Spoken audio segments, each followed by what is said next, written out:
પાટણમાં પણ વરસાદને લઈને લોકોએ હાલાકી વેઠવાનો વારો આવ્યો છે। હવામાન વિભાગ પણ ઉત્તર ગુજરાતમાં ભારે વરસાદની આગાહી કરી ચૂક્યું છે, ત્યારે પાટણ શહેર સહિત સમગ્ર પંથકમાં ભારે વરસાદ વરસ્યો છે। પાટણમાં પણ વરસાદે હાલાકી વધારી છે। સોસાયટીઓમાં અને રસ્તા ઉપર પાણી ભરાઈ ચૂક્યા છે। કેટલાકના દુકાનો અને ધંધા પર પણ તેની અસર પડી છે, કારણ કે અવિરત વરસાદને કારણે પાટણમાં હાલાકી વેઠવાનો વારો આવ્યો છે। વરસાદને કારણે સમગ્ર જગ્યાએ જળબંબાકારની સ્થિતિ સર્જાઈ ગઈ છે। કેટલાકના ઘરોમાં પાણી ફરી વળ્યા છે। પાટણમાં વરસાદે હાલાકી વધારી છે। વરસાદ વરસતાની સાથે જ કેટલાય લોકોના ઘરોમાં, જ્યારે કે જે નીચાણવાળા વિસ્તારો છે ત્યાં પણ ભરાઈ ચૂક્યા છે।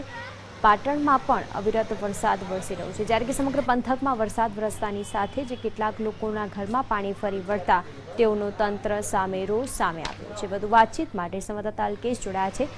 જી અલ્કેશ, શું વધુ વિગતો પ્રાપ્ત થઈ રહી છે હાલ?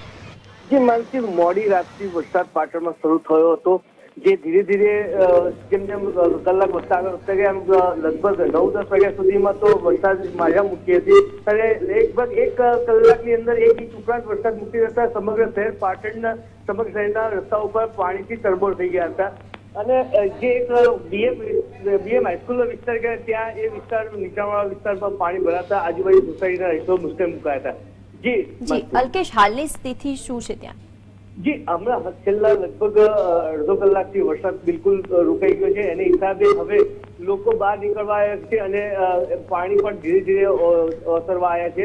પરંતુ જોવા જઈએ તો તંત્રને વારે લગભગ તંત્ર માટે આ નીચાણવાળા વિસ્તારો હંમેશા માથા દુખાવ રહ્યા છે, કારણ કે 1 ઇંચ કે 2 ઇંચ વરસાદ પડે તો એ પાણી જવાની વસ્તુ હોવાથી લોકોમાં રોષ છે। જી આભાર અલ્કેશ સમગ્ર માહિતી આપવા માટે।